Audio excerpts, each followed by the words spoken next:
Hey everyone, welcome back to a new vlog, Goa vlog part 3। It's 21st মে। সকালবেলা দেখো আকাশটা কত মেঘলা।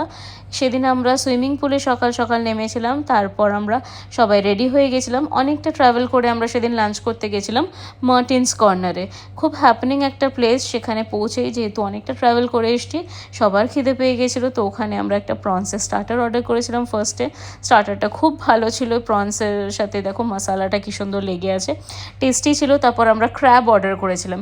ক্র্যাবের সাথে দিয়েছিল কিছু ফ্রেঞ্চ ফ্রাইজ, সতে ভেজিটেবলস আর ইনহাউস ব্রেড, মানে পই বলে ওখানে। ক্র্যাবটা খাওয়ার পর আমার অবস্থাটা দেখো, খুব হাঁপিয়ে গেছিলাম অতটা ক্র্যাব খেয়ে।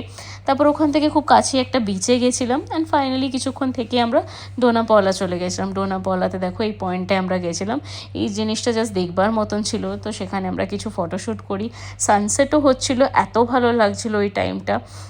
এখানে দেখো আমরা অনেকগুলো ফটো নিয়েছি, ভিডিওসও আছে।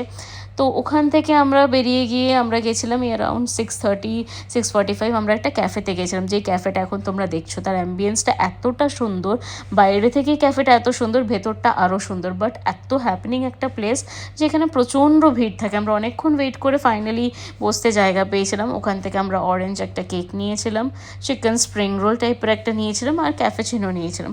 সবকটা খাওয়ার খুব টেস্টি ছিল আর খুব ফ্রেশ ছিল। এই কেকটা কিন্তু টি টাইম কেকের জন্য একদম পারফেক্ট। তো অরেঞ্জ কেক অনেক সময় মনে হতে পারে দুধের সাথে কিছু খেলে অ্যাসিডিটি হতে পারে, বাট সেরকম কিচ্ছু ছিল না। তো ওখান থেকে খাওয়া দাওয়া করে আমরা 8টার দিকে বেরিয়ে যাই। দেন এত সুন্দর দৃশ্য দেখতে দেখতে আমরা হোটেলে ফিরে যাই। সেদিন আমরা হোটেলেই ডিনার করেছিলাম। তো দ্যাটস অল, বাই।